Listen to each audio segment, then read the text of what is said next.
Welcome, and thank you so much for joining us here today for our event with Stacy D and Caitlin Chung.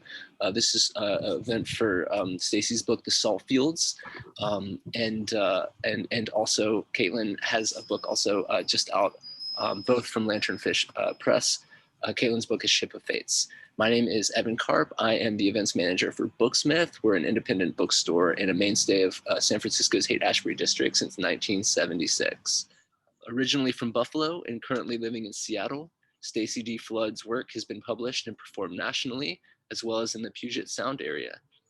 Having received his MFA in creative writing from San Francisco State University, he's also been an artist in residence at Disquiet in Lisbon, as well as the Malay Colony of the Arts.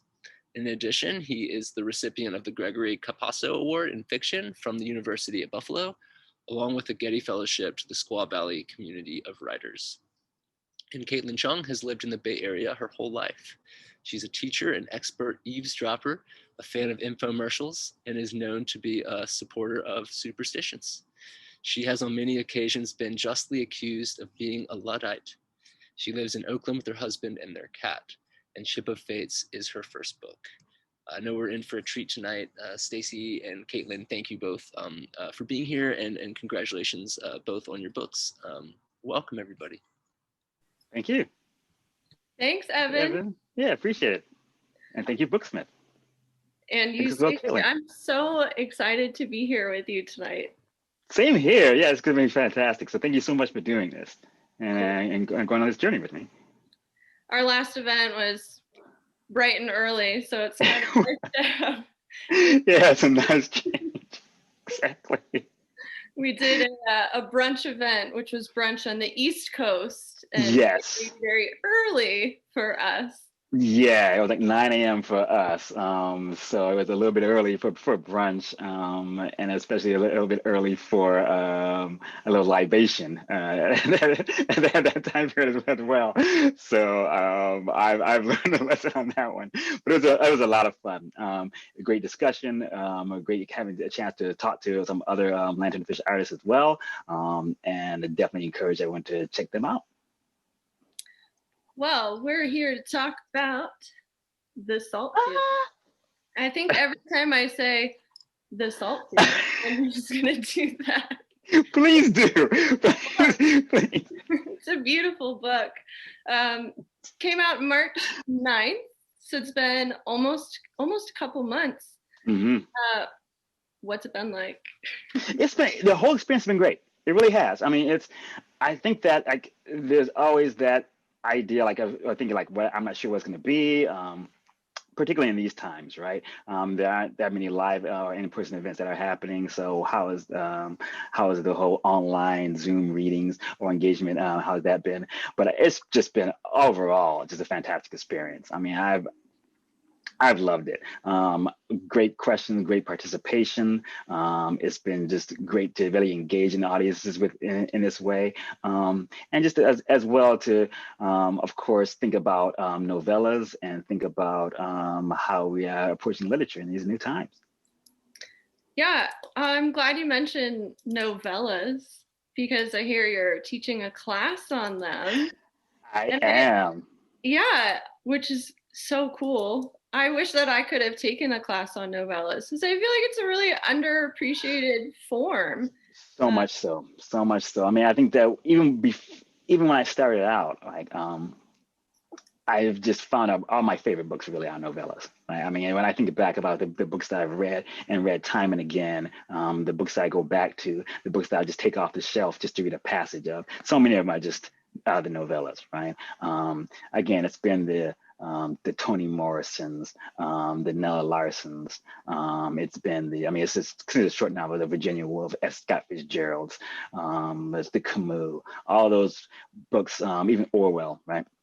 All those books that really take that singular idea or that thought or that theme and really have it in like kind of a compressed fashion, but still can keep that momentum going through those pages. And I've just been that just fascinating. Even growing up, I started out, like, I think one of my favorite first books was Frankenstein, and just how that just progresses going through. And of course, not knowing that was a novella at the time, I just loved the pacing of it. I loved the themes that it brought out, and I just as well just loved how it flowed. And when I got to the end of it, and what I love about great novels like Ship of Fates, when you get to the end of it, like, you're just so eager to go back to the beginning. Like, you're just so eager to go back to say, okay, now it makes sense on so many different levels that you go back to it and you say, wow, there's just something deeper that's being held here.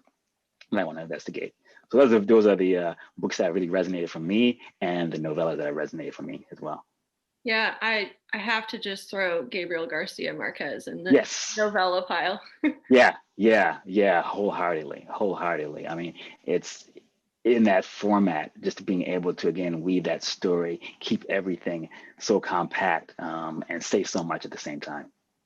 So did the Salt Fields, was it organically developed? Oh wait, the Salt Fields. Right. Was it an intentional novella, or did that like develop organically? Intentional.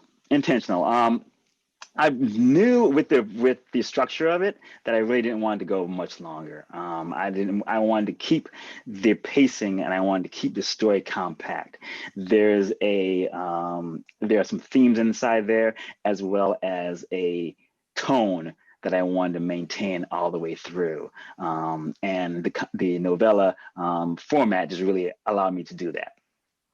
So when I conceptualized it, it really was only going to be a novella. I never thought of it being a novel at some point, and then moving forward. I just always thought of it just being that novella length, because again, I love the format so much. Oh, and another novella I forgot to mention, William Maxwell's So Long, See You Tomorrow, if you haven't picked that one up. And also Saul Bellows' Seize of the Day. You know, I thought about that one too.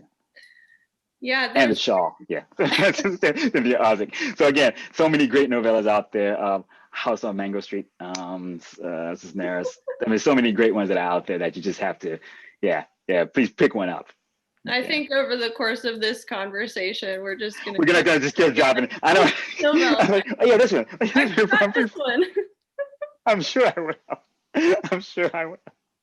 Well, it makes perfect sense that it was intentional, because there's very clear kind of boundaries in the Salt Fields, and it makes sense that it was intentional, because I think it would kind of be a disservice to the story to have made it a longer work, and a disservice kind of to the language that you use. I mean, it's incredibly tight and poetic, and it's got like a meandering quality to it, and I think the shorter format really allowed that to like shine very brightly and not get kind of lost in a sweeping story. Yeah. I mean, it was never going to be War and Peace, right? It was never going to be something where it's going to be just a lot of characters, and there's just the main character's name is Minister, who goes on this train trip with 3 other passengers that he meets, and the things that happened to them on this journey in 1947, and the Great Migration coming up from South Carolina up to the north. So, but just keeping everything in that compact time, that day, that location, that train often. I've really kind of worked towards the style that I wanted to employ. And again, if it turned out to be something wider or much more sweeping, I think that probably would have lost a lot of the tension that I wanted to have. Yeah, I agree. It's a brilliant decision. I don't usually make decisions. I'm like, oh, I ran out of things to say. No, but I mean, think about Ship of Fates. I mean, not to give it away, but the story itself, having started out with the idea that this person's looking for something from someone, right? And how they get it, whether they get it, what the stories themselves, how they intertwine with what this person is looking for, what's the bigger theme, I think works so well in the compact nature. I mean, you have more characters and it goes over a longer period of time, but what you choose to focus on, I think that's very important in the novella format. What you choose to focus, how you have, what you choose to show us says so much about what the theme is. And again, makes you want to go back and start from the beginning. That's how great it is. Well, they're both historically set. And so the novella, I think, also kind of allows more of an oral storytelling quality to it, which goes well with these. Well, yours is a migration story. I'm an immigration story, and so Right. they kind of feel like a very storytelling, but very much so, yeah, and the looseness of story that way. Whereas it's going to be truncated in certain sections. It's going to be a different focus in different areas. There's going to be some things that you just have to take on value as they have happened, because that's the storyteller that you're getting, and just again having it that way as you go through. Oh, Jeanette Winterson as well, novella. So. Right. Again, just as you think about again what one chooses to show in the novella form says so much. In the complex and that compact nature and the little pieces that one shows has so much value, and the story and the themes that go forward. Yeah, the quality of kind of punchlining. Yeah. Yeah, I completely agree. So is there, because it's talking about novella and oral story and history, is there personal or family history kind of with this story? Yes. So my grandparents made this migration up from South Carolina up to Buffalo. And in that, again, like a lot of the histories, a lot of stories, a lot of truncated stories, again, a lot of fragmented stories as well, that I got. And what's really interesting is about how much in different ways the South came up with them. And at the same time, how much of it they also left behind. And so when I thought about it in that sense, to really about what it was they chose to focus on, what it was they chose to leave behind, and what stories they decided to carry with them, and what stories that they just wanted to leave there, or leave open as well. Did you have an opportunity to talk to your grandparents about it and get their story? A little, but what was great about it was that there was, again, like there's little fragments that they gave, but not a lot of the full history. So they gave like little fragments, little things, and they focus on certain areas more than others. They'd give a description of certain things, and what I wanted to honor and have in the salt fields is that kind of feeling, right? I didn't want it to be something where it was going to be just a travel log or something that was the complete in that nature. But I wanted it to respect that type of a history, to say that there are certain things that they chose to take with them in that sense, story-wise as well, and what that was and what they choose to omit is as important as the stories and the sections that they choose to tell.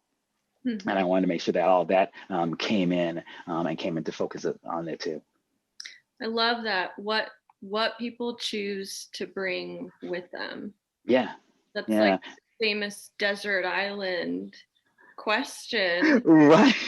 Should we name the novellas that we would take on the train? We have a pretty good list, right?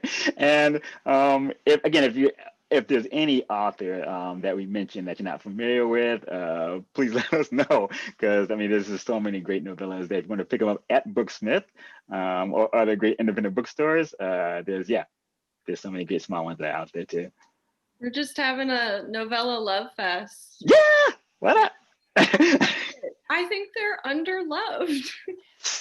Yeah, 100%. When there was some discussion with some friends about expanding it out and sections that I could expand, it just didn't feel right to the work. It didn't feel natural.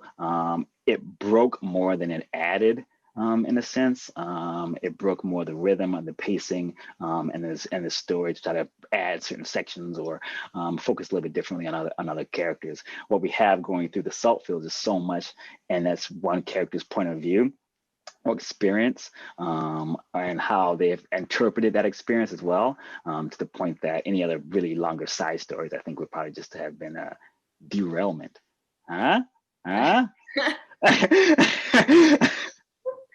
We should call this Puns and Novellas. Right. I hopefully use that title when it gets posted. We'll tour with that title. That's what I'm thinking. That's what it's on. It's on. That's the next step. I gotta work on my puns now, though. I don't have any locked. You took the train one. I'm stuck now. It's early. We can keep going. We have time. We have time to keep it up. We have a question that just came up. Stacy, did you do much research? Oh, I was going to ask this too. Did you do much research? What was the process like, and did you have any good surprises? Oh, I had a lot of good surprises. And I had to do a lot of research, right? Particularly in that time, that area, that year. So much is not documented, and what is, again, maybe fragmented. So it's going through different texts, journals, different narratives to try to find exactly how things would have happened in that sense.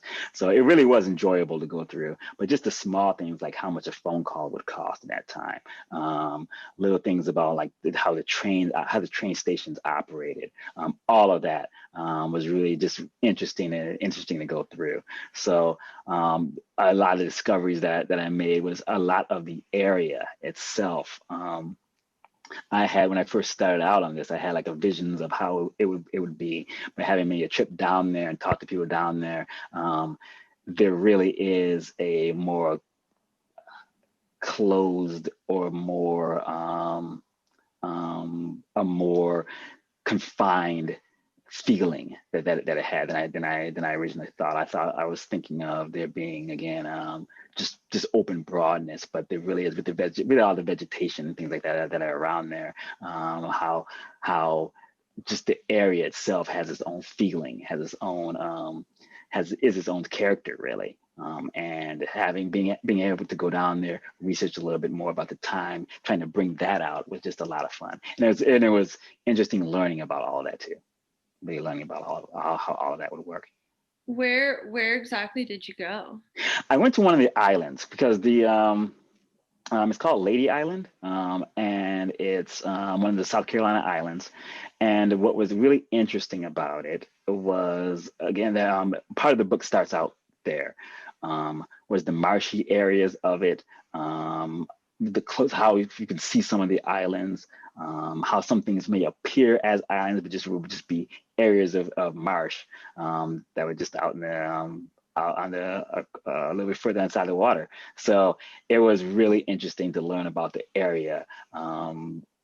Again, the sounds, how things just looked and felt, and the heat, of course, being down there too, right?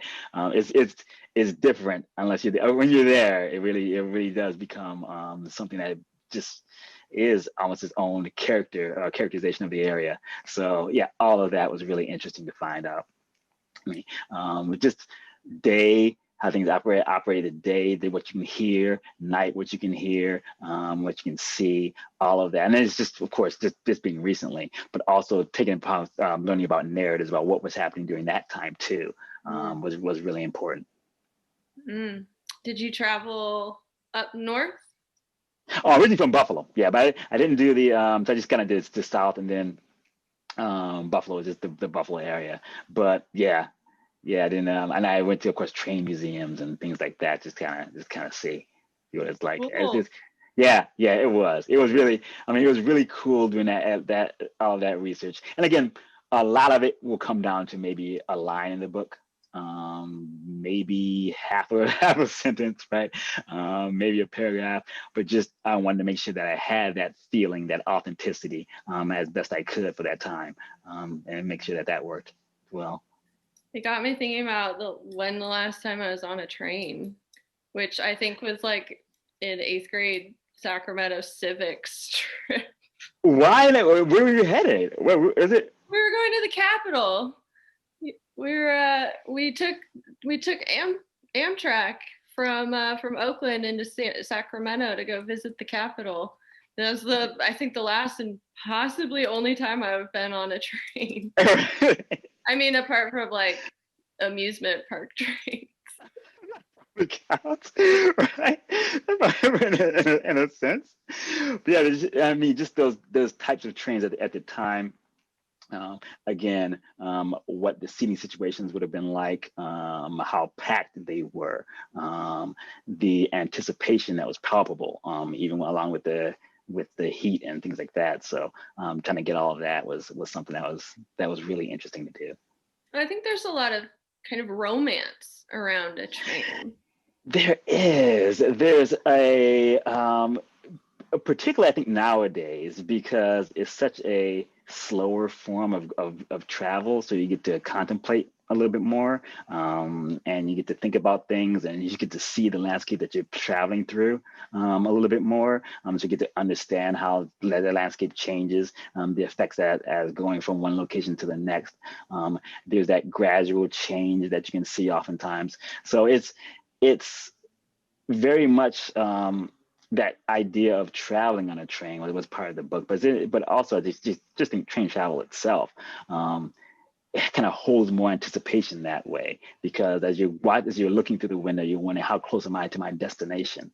How close am I to where it is that I want to go, or what I want to be, and what is going to happen when I actually get there. It seems like you just have more time to contemplate that on a train than you do in other forms of transportation. Yeah. And there's a lot of anticipation and kind of expectation in the salt fields. In the what? Expectation. In which book? The salt fields.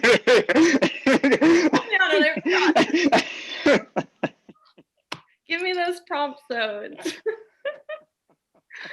But there's always an undercurrent of kind of that anticipation on a train, because I've been on so many. Mm-hmm. Still, I mean, even then you had that feeling, right? You just had that feeling of going through it.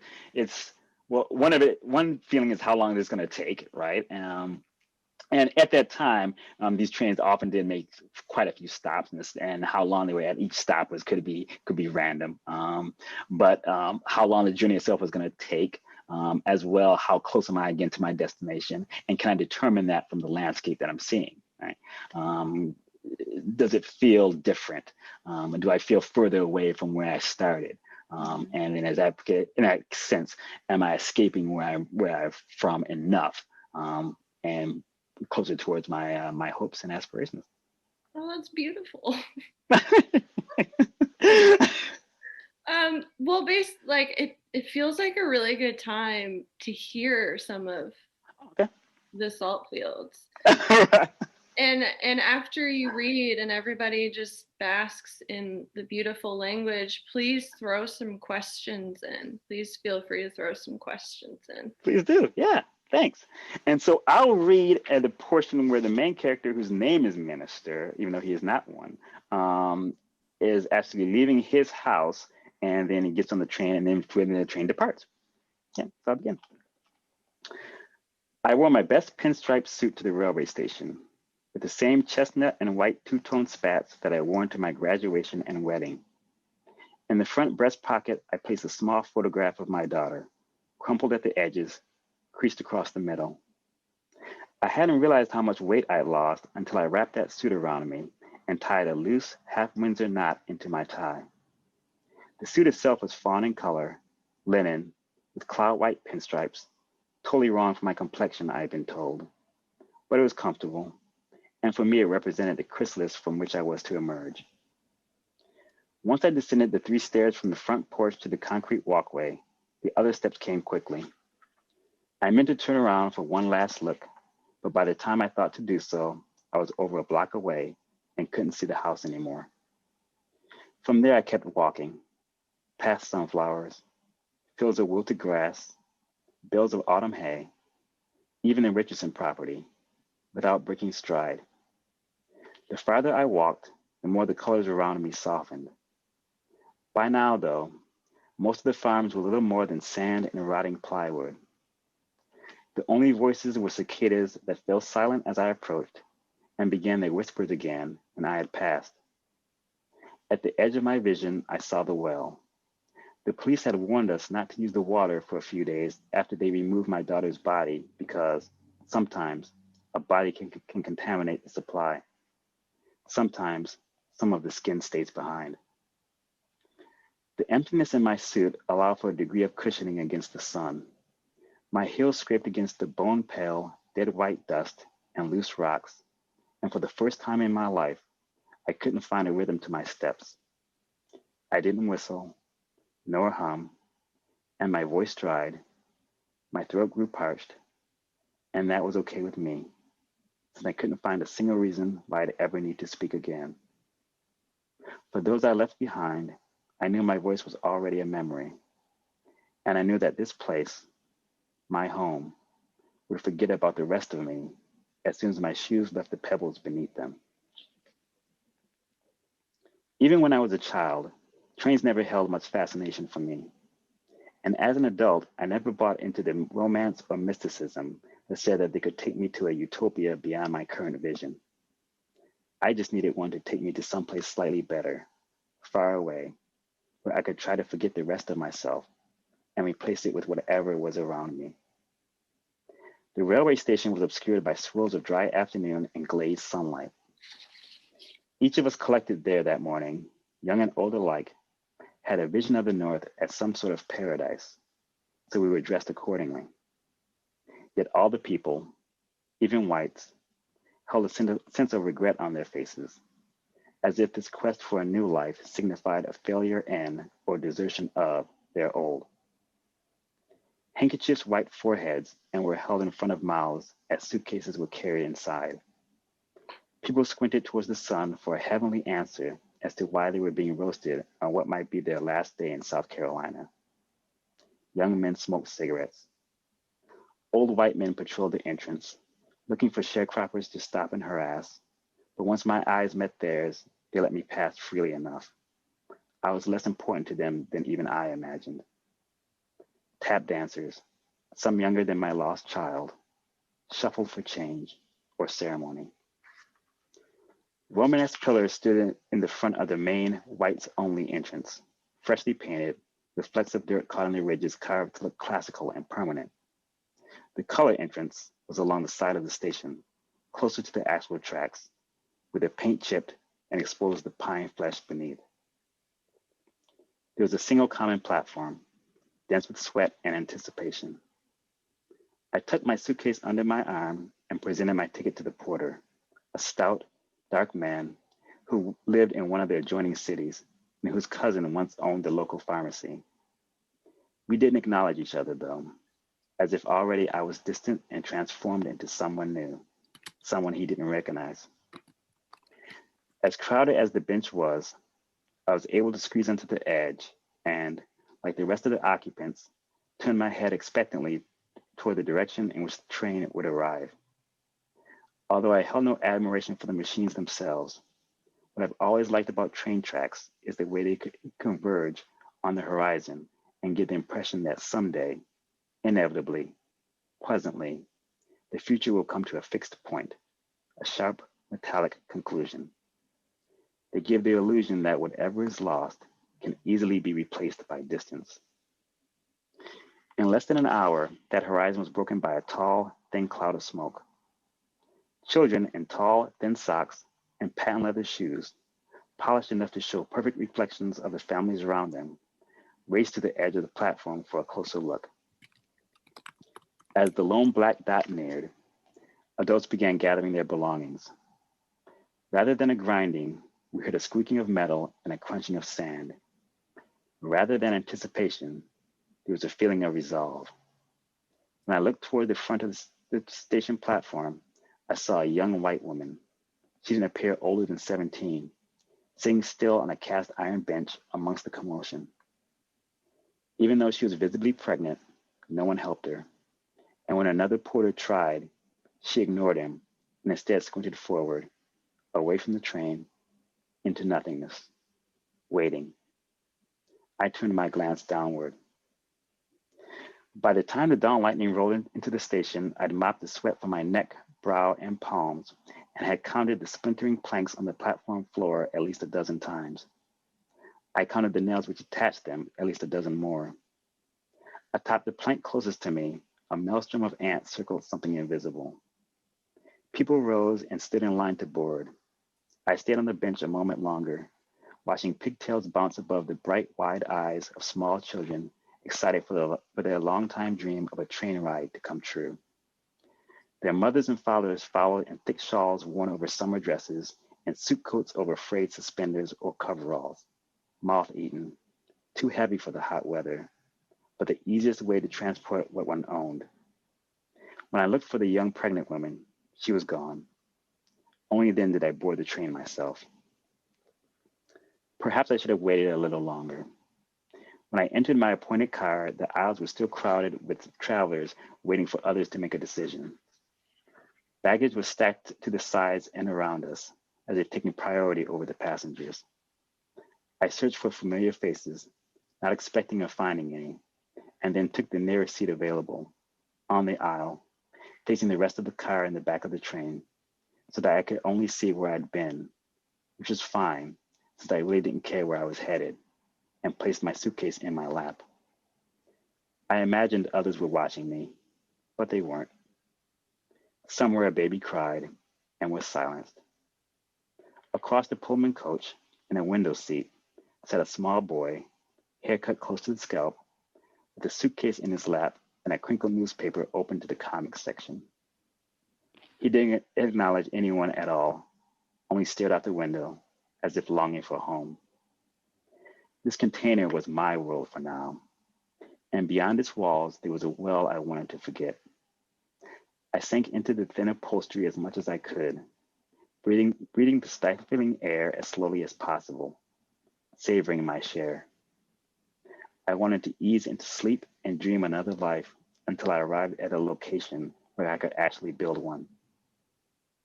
The first thing I noticed was the uniform. I'd seen an army uniform before, but usually on paler skin or partially constructed, an army shirt with blue jeans, or army trousers with a white t-shirt. I see the wearer holding a bottle of Coca-Cola or a glass of iced tea on a late summer afternoon, surrounded by family members celebrating his return. Carville, however, wore his full dress uniform, hat, tie, and all, which made the other passengers pause a moment and take notice. In turn, Carville seemed uncomfortable with the attention, which might have been why he chose to sit down right next to me instead of taking advantage of the empty bench that faced us. He slid his duffel bag beneath the seat, then removed his hat and placed it on his lap. Davinian and Lana were the last two people to settle their things, although I'd seen them enter the train long before I did. They switched seats multiple times before selecting the last two in the coach, the ones across from Carville and me. Like many of the passengers, they were dressed in their first Sunday best, but their first Sunday apparel was of higher quality than many of us were fortunate enough to own. Davinian wore a tie that seemed to change in hue and pattern as you washed it, and Alana funded strand after strand of white pearls, which shimmered a watery blue under the right glint of the sun, resplendent. She was stunning in a beige dress with cream lace and accents. Lana was lighter skinned, Davinian darker. The two complemented each other. Davinian removed his fedora and wiped his handkerchief across his brow, while Lana waited some time to take off her wide-brimmed hat. When she finally did, I noticed that she had the most mesmerizing eyes, whose liquid hazelnut brilliance exuded clarity of soul. Once they were settled, Davinian by the window, Lana on the aisle with a small valise on her lap, Carville introduced himself and stretched his hand out to Davinian, who shook it with the same warmth that was offered before introducing himself and his wife. "What did you serve?" Davinian asked. Before Carville had a chance to answer, Lana asked me, "Do you know how long this train trip is going to take?" "About a day," I answered. "About a day," she repeated to Davinian. "It'll be over sooner than you think," Davinian replied. Lana then reached a gloved hand into her purse, pulled out 2 wrapped pieces of hard candy, gave one to Davinian, and opened the other for herself. She placed the candy on her tongue, looked away from all of us through the window across the aisle, and waited until the train pulled away from the station, into the expanding sunlight, away from the station's shadow and gravity, to swallow.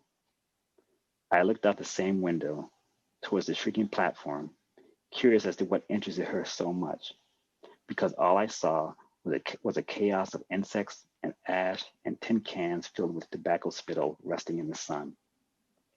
I saw a woman standing at the station counter trying to purchase a ticket. An old man sat on a bench near the platform, staring intently in the direction the train had traveled from, as if he were waiting for something else, something better to follow. The train rattled, metal jolting metal, as cinders and traces of coal streaked the windows, each flake the color of pepper, carrying its sharp scent throughout the coach. You had to blink through the fog of heat, noise, sweat, and conversation to maintain your bearings.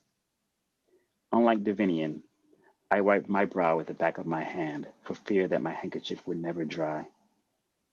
We were moving, but on that platform, that old man's gaze didn't change. We were the only daily train. No others would follow. What was he waiting for? My father? My uncle? A slave ship? A tall ship? Something ancient to return? But there was only smoke. We were like the nautical travelers of ages ago, headed towards the edge of the earth, unconcerned with falling over. All we had was faith and what we could barely see beside or behind us. But we were eager for change, anything different, even drowning. By the next morning, we would be reborn. Deep down, many of us didn't trust or believe the newspapers and store catalogs that had promised a better life hundreds of miles colder. Many of those who traveled north before us had never returned, or we never heard from them again. As far as we knew, we were heading straight toward the precipice, into salvation or perdition, and we were fine with either. What's up there? It's beautiful. Thank you so much for reading. Thanks. Gosh. I love that. I love that opening too. And not the opening, but I heard words that we've been saying about trains come up. And romance and mysticism. It's fun. Yeah, I think that a lot of people have, but I know that people on that trip also again had that hope and that thought that not being sure about what was coming, what they were heading towards, still the idea that could be where it would be better than where they were. So just going on that type of faith, which a lot of journeys have been too. We have a question from Tony Morosevich. Hey, Tony! Awesome. They say, damn! They just said damn, but I imagine it was in that way. Damn, such beautiful writing, tight, poetic, condensed poetic power in the lines. Were you reading any poetry while you were writing this novella? You should say Tony Morosevich. Well, of course, yeah. Right. How can I not? But the book that I do go back to quite often, which should be interesting, is Pink Harvest. And if anyone has not read that, definitely go pick that up. It's awesome. So yeah, a little bit, but not too much. It was just a matter of that kind of reworking and going over the lines again and again. I want to make sure they have that poetic tone to it because that's the way that the character would have seen this journey. And so I wanted to make sure that I maintain that. But yeah, that's a little bit of poetry here and there, but just a matter of just reworking things over and over again. Something that comes up, I think, with very like lyrical and poetic writers, I'm always curious, are you the kind that kind of, you're able to just like put down a bunch of writing and then go back and tweak it? Or are you one, you labor word by word by word? I'm a little bit of that because I write longhand. So I just have to sit down with a notebook. And I think I mentioned before, like what I'll do is I'll have a spiral notebook, like one section of a spiral notebook, and I'll try to fill that up before I start. If it's not filled by that, I can't fill it up, then that means I don't have enough of an idea to even get started. So and I have plenty of spiral notebooks laying around, and which has like just sections of something. And so in doing that, because I have to be really particular as I'm writing, like, is this gonna work? So I do scratch out a lot and bring this thought, but yeah, but even after that, I try to write longhand, the benefit of a novella book this short is I could put up all the pages in my house. right? I could pretty much put up all the pages in the wall, just like cover the wall with everything. And as I walk by, I was like, oh, let me change this to this. So let me change this line to here.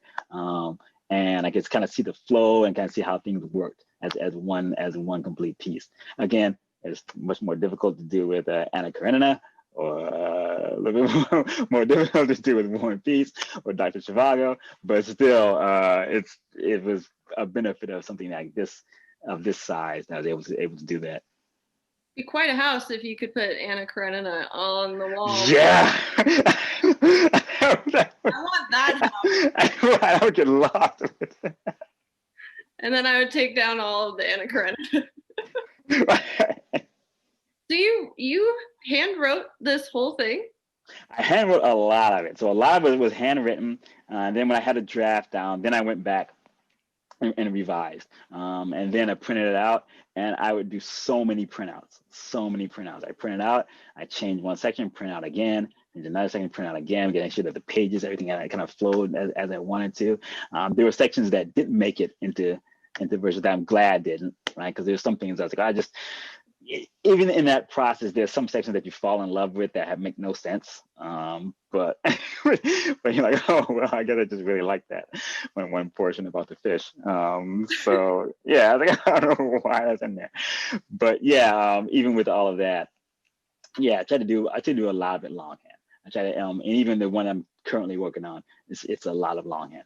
To get it to kind of get everything together. Another question. What was the process like working with lanternfish? Were they very hands-on with the editing process? Well, I'll let Caitlin say about yours too, a fellow lanternfish author. They weren't intrusively so. I mean, but it was great because there were some passages that they made me question why it was there. Right? What is it I was trying to drive? Does it work better in other sections than it does in this one? Am I repeating things? Am I repeating lines? Am I repeating ideas over and over? So that was really beneficial. So it wasn't, at least for me, a sense where they were like, this section has to go or anything of that nature. But just to say, if you want to keep it, what do you want it to accomplish? And does it do that? And oftentimes in those edits, when I went back and thought about it, I was like, oh yeah, that's a good point. Or do I need to, if it does accomplish something that I wanted to do, is that the right place for it? Is it something I need to move maybe earlier or later in the text, or do I need to rework it in a certain fashion? So yeah, my experience with them has been great, but I don't know about Caitlin. Oh no, wonderful, awesome. I mean, they saved mine. I didn't know what I was doing. That's great. They were hands-on in all the right ways. Yeah. Yeah. Not being intrusive is a great way of putting it. And I remember being asked, well, why did you do it this way? Like, oh my God. See that. We have another. From Matthew Davison. Matthew! Gorgeous writing and reading. Thank you. I'd love to hear more about a specific scene, including the one you read, if it works, that may have been inspired by the writers you mentioned, Fitzgerald and Morrison and Woolf. Could you talk about how a scene from one of your faves inspired you or helped you problem solve for your book? That's a great question, Matthew. And everyone, if you haven't done so, pre-order Doubting Thomas. It is amazing. And put it on your calendar to attend the launch reading at Booksmith on the 8th. So yeah, it's gonna be. It is. I'm really yeah, it is so good. So thank you, Matthew, for the question. But everyone who's watching, yeah, pick that book up. With a quickness. There were, I think there was some feelings that I wanted to get out. There's some Camus that comes up a little bit later on in the book. There are some passages that are really more. There's a point where he goes into a house, And that I was really Wolfian. That's a term. Virginia Woolf-esque, right? That one. That's, I mean, and just a lot of the way that the character perceives things was very, very Fitzgerald-like. And the way that the character sees things, and there is some truncation that I was influenced by a lot of Morrison, and how the characters will actually see things, what's left, what's said, what's not said, what's implied, and how you can really do that in a novella. And again, it's that the silence and the absence speaks as much sometimes as the words and what's there. So all of that was really an influence, kind of when I brought it all together, and what it means as far as the structure, to look at a lot of those authors' works. But those are just a couple of sections that really, when I look back and say, yeah, this is definitely someone who I was influenced by as I was putting it together. I'm glad Virginia Woolf came up, because it has a Mrs. Dalloway thing, the expanded day. Yeah, and it's just it's the day and the impact of that one day, like the expanse of that one day. How for some characters in that station, the ones who are the tap dancers, is just another day, right? For the characters who are leaving, this is a whole new life. Like this is something that's going to be just a massive undertaking, right? And for the one old man looking for something new, like what was there to come? Yeah. I love that question, though. Yeah. Great question. It's an intimidating question. As soon as I read it, I was like, oh gosh. No, that's good. That's good. It's great. Yeah. It's absolutely fantastic. And yes, it's so many of those writers are just so influential in so many ways. Mm-hmm. And so many of them, again, I have just on my shelf, and I just walk by as I'm going to the kitchen. So I'm going to pick the book off the shelf and read a section. It's been in awe of how all of them accomplish what they want to do. Mm-hmm. That's Winterson for me. Yeah. Especially when I think that there are people may have heard of like the set rules, like things you do and things you don't do in a book, things the way you say and to have someone just throw those rules out a lot of times and just make something just amazing, right? And just fantastic. And again, it's one of those authors that can just pick up and read a passage and say, well, that's epically funny. Well, fantastic. We have what I assume is a cheeky question. Okay. Benjamin Kirk. Uh-huh. Great book, fantastic read, ending was good, perfect and surprising. Loved the characters. So curious if any were Frankenstein from old colleagues. I need to know about this. No, Ben, awesome author who has a series of books coming up. So look for his as well. Hopefully soon. I know he's working on them. So hopefully you get those out soon. I'm really excited about that. But yeah, not really. Any work colleagues, any other colleagues like that? No. A lot of the characters came from, or at least the ideas from the characters came from, again, the stories from the South area and at the time. And a lot of the impression I think that people can have is that people were making this journey for economic reasons, or it was simply one reason. But there were so many reasons to make that journey. There's so many things that each character or each person was looking for, right? The idea, again, of leaving someplace, the idea of going to someplace new, and there are different reasons for that. So I wanted to have characters that then had that kind of incorporated those different reasonings. It wasn't just I'm going up to look for a job, but they're going up to look for, again, that idea of hope, right? That idea of, which I hopefully goes that people will notice throughout the book, the idea that the nature of hope can change.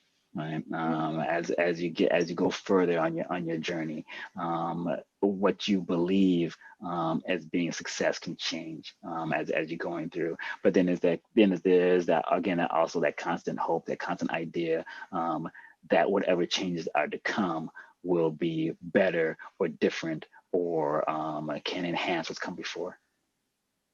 I love that. Speaking of Frankensteining, Oh, that's the favorite book, right? Yeah. There we go. Did any parts of this exist in other works? No. No?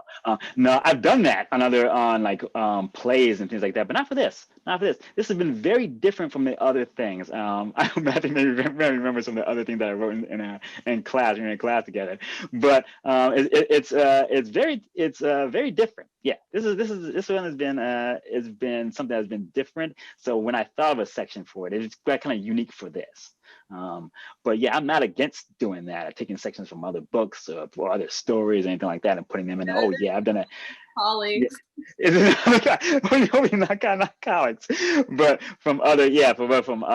Again, one of those notebooks where I have like 3 pages in and just had to stop. So I'll lift that and move it over. But yeah, as far as this one was pretty contained. This one was pretty contained in characters, setting, scene, and themes as well. Well, when I read it, I didn't know that you were a playwright. And it surprised me a lot because of that, like the poeticism and the lyricism that we've kind of been talking about. And for a moment, it didn't make sense to me. And then I thought about, the train and the container aspect of it. And I thought, oh, well, of course, that's a stage. That had a huge influence. You were 100% right. That had a huge influence. The idea, and that's why I also like the novella length. The idea of having an audience contained in this location with these characters, the tension of that. That's when for me, that's when I've had some of the best experience in the theater. When you're in the room with a lot of people in that dark theater, and something happens on the stage, or something is ominous about the stage, and everyone is there, and the tension is all there, and you can't get up really and leave or hit pause like you can in a film, right? That you're in it. So I wanted to make sure that the audience had that same feeling as well, as just being in this situation. There's some portions of the book when the characters do leave the train, that things happen. So I wanted to make sure that even when they left that one container, that feeling stayed. So I thought about, again, the progression of a play in the same way, and using those techniques here as well. Did you ever consider it, like, did you always know it was fiction? Yeah, I never really did. Until like recently, when some other people have mentioned that it could be, because again, the condensed nature of it, that it could be. I never did. I never really did. It's always going to be a novella of a certain length, again, encompassing this small time period. But yeah, I never had the idea of it being a play. Now that other people have mentioned that it might be an option. But yeah, it's never, when I first envisioned it. Oddly, yeah, I never did. Would you convert it? Would you write it as a? I don't know. I mean, it's a great question. I don't know. I think I'd have to revisit some sections, of course. Revisit some characters, of course. But it would be it'd be something to think about. It'd be an exercise in the very least, right? To see what I could come up with. So what's weirder, like holding your book or watching your play? Oh, great. Here's the weird experience about both, right? At the point when that happens, when you have it, there's very little you can do with it, right? But there is both, like on both, there's this surreal moment when, like, it arrives in the mail as far as the book, and again, myself and my Amazon thing, like, it's like, oh, is this an Amazon package, or is this something different? And when my book showed up, like, oh, wait a minute, it's something that exists now. So I opened up the thing on my books, right, from Lanternfish, and I was like, oh wow, I guess this actually happened, right? Right. And same thing that happens with a play, like that opening night, when it's funny because myself, I enjoy tech. And if you aren't familiar with the play world, tech is where the actors and the and these sound designers and the lighting designers come in and they do the sound and the lighting for certain scenes, right? And oftentimes for that, the playwright would be sitting in the audience in the darkened theater, and they'll watch certain scenes happen, and the lights and the actors and things like that. There may be a complete run through of the play. There often is, but that's not necessarily what happens 100% of the time. So you're in the theater watching certain scenes, and that can be, for some reason, really riveting. Like you're watching that because then it's like, oh, this is gonna happen. Opening night, when actually the curtain goes up, I'm just an audience member, right? I'm just sitting there, I'm watching how it happens, and I'm just enjoying the performance and what the actors bring to it. So in the theater, again, it's so collaborative when it happens. When it does just become such a group effort. So many people bring so much to the production that really enhances it in so many ways. Just as Lanternfish and the editorial process for this are really enhanced in so many ways, to the point that when it does come up, when I am watching the theater, I am watching the opening night, I'm enamored by what other people have brought to it and what they bring to the words and the writing. So when I got when I got the book as well, just opening it up and saying, this actually did the way that it was presented, the layout, the format, all of that has just been fantastic. Yeah. I can't even imagine what that would be like. I think that I would just suffer. I think I'd just be sitting in the audience quietly suffering in a good way, I guess. It just seems so bizarre. No, it's so much fun. I mean, it is, because you're sitting there and you're like, wow, that character or that actor really brought that nuance out. That actor really brought something new to it, or wow, the way that the lighting worked and the way that the sound worked and the way that sound cue went up. I mean, of course, you know what's going to happen, right? But having it happen that way and having it really be real and having the audience reaction to it, right? That's golden, right? Yeah, that's something that's very interesting, because when you put a book out in the world, it's just kind of like, well, fingers crossed. Like you don't always know, and it's not always a good thing to go seek out that kind of feedback necessarily. And so that's a really interesting point. I just can't even imagine what. Yeah, but I mean, just being there and like just that immediate feedback about what people thought of it, like where people either laugh at certain sections or also where you can hear a pin drop. Like if people are just interested, you don't hear anything rustling or anything like that. I mean, those are the moments sometimes you're like, okay, I got it. Right? Yeah, that's right. You know where your tension points are. Yeah. That's cool, because writing sometimes can be kind of a little bit in a vacuum. Mm-hmm. A lot, yeah. Are you a vacuum writer, or are you a please read everything I do writer? Oh, I'm pretty open with that. I'll be a vacuum person until I get like the first draft done, right? Because oftentimes I'm not really sure how I want it to come out, where I really want it to go. I do outline pretty heavily though. I kind of have a good idea where I want to go, because I longhand. So I don't want to just overwrite like a bunch of pages, then take out 900 of them, right? So I have a pretty good idea where I want to go. But still, like when I get that first draft and I just send it to some good friends to actually take a read of it. Yeah, I totally appreciate all that feedback. I am one to say, yeah, just let me know what doesn't work, right? There's because if it doesn't work, there could be that I just need to rework it in a certain fashion, or it just means that it's just a section that may be unnecessary. And that examination on either one is just, it's great. Yeah, it's great. And oftentimes it's also important when you get feedback that someone will say, oh, I was confused by this part. Mm-hmm. Right?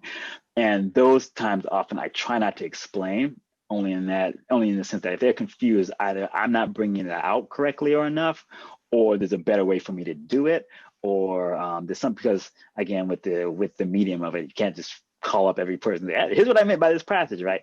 So you have to kind of think about ways in which you want to do it to enhance the work a little bit more strongly.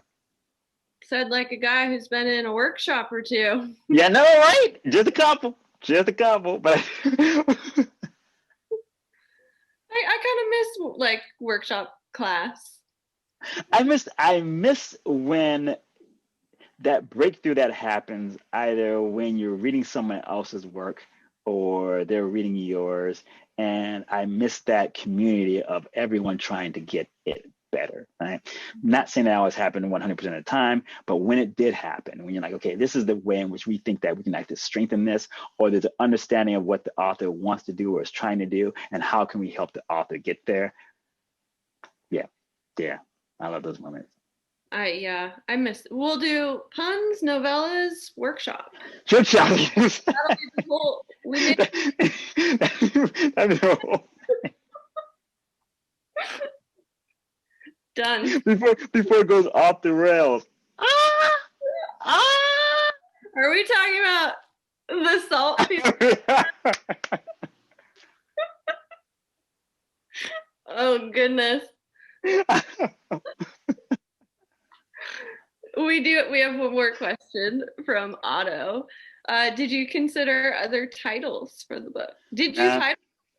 I did, yeah. No, I did, because there's one scene that happens towards the middle of the book when the main character is looking out towards it. And again, one of the benefits of doing longhand is that I do have a list of titles. I just have a kind of a list of titles that I have of things that may never ever see the light of day. But whenever I start writing something or try to write something on the computer, I have to think about, as I'm saving it, like, oh man, I have to think of a title for it. And I can't just save it as document 1. So I have to save it as something, right? And that's when I usually come up with a title and end up changing it. But this, I could just wait, since I did longhand, and when I actually found the title that I wanted, to do it that way. And for the title for this, just kind of come back to this one scene where a character sees cotton, and the way that train is moving, interprets it as salt, or envisions it as salt. And that kind of goes through what other characters say and do. So I kind of knew at that point that I had the title. I did. What about Ship of Fates? Wait. Oh, this is your motion. And just I can go. Title it. I was one of those lame writers that just kept putting working titles on. Just can't. I don't like seeing titles. So did Atlanta Fish title it? Yeah. Oh really? Yeah. They it was a weird process to kind of they pitched a number of them and kind of gave me like a what do you think, and then well, this is what it is, and and I mean it's a weird feeling because it's, you know, writers can be very possessive. Mm-hmm. And you know, there's feelings of possessiveness, and at the same time I had a lot of like, please just do it, just do it. Right. Yeah, I love that too. Just make it great. Yeah. And so they titled it wow. So what was your working title, if you don't mind asking? Lighthouse Keeper. Okay. You know, straight to the point. No questions. What was that? So when did the title come about then in the process?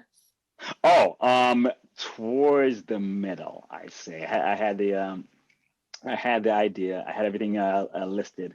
I kind of had enough pages. I had that scene, and so then as I finally started typing it in, I was like, oh, what am I gonna call this? Saltfields. Boom. Just brilliance. Magic.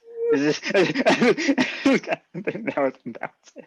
We'll make all of us non-titlers feel bad. Gee. I have if anyone needs a title, let me know. I have a whole document of just titles for things. So. Hey, I'm calling you next time. Yeah, you're more than welcome. There are plenty out there. I see a passage, I'll be driving somewhere like, ooh, there's a title. And I add it to the list. But of course, like there are now like 240 titles in that list, of which there will never be enough. It's such a long list. It's just crazy. Man, that should be your poetry book. For all of these. Yeah. Just my time.